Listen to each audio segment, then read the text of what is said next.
Ma famille n'était pas contente lorsque j'ai guéri. J'ai eu un AVC il y a maintenant 2 mois. J'ai frôlé la mort. Depuis mon hospitalisation, ma famille m'a toujours soutenu, ou du moins, c'est ce que je croyais. La semaine dernière, j'ai fait une grave rechute et j'ai été plongé dans le coma.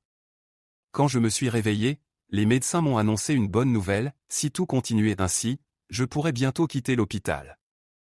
J'ai immédiatement appelé ma mère pour lui annoncer. Elle est restée silencieuse quelques secondes, puis elle m'a répondu que c'était « super » d'une voix presque froide. Je me suis dit que c'était l'émotion, que le choc expliquait sa réaction. Mais une fois rentré à la maison pour de bon, je n'ai plus pu mettre ça sur le compte de l'émotion. Je sentais que tout le monde faisait semblant d'être heureux. Ma sœur m'adressait à peine la parole. Ma mère, elle, me demandait sans cesse si j'allais bien, si je ne ressentais pas de nouveaux symptômes, si je n'avais pas mal à la tête, si je ne me sentais pas faible. Pour l'instant, je n'avais aucune preuve, juste un mauvais pressentiment. Mais il n'a pas tardé à se confirmer. Un soir, alors que je m'étais couché tôt, je me suis réveillé pour aller boire un verre d'eau.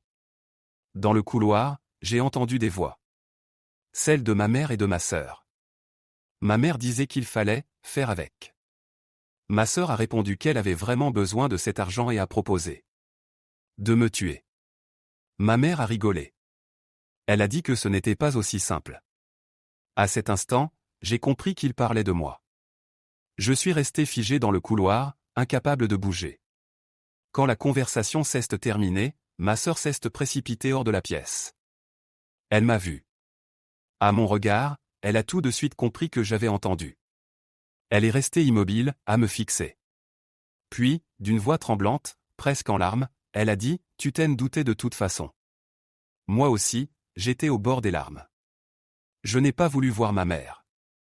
Je suis retourné me coucher, sans dormir une seule minute. Le lendemain, j'ai confronté ma mère et ma sœur. La discussion que nous avons eue ce jour-là, je sais que je ne pourrai jamais l'oublier.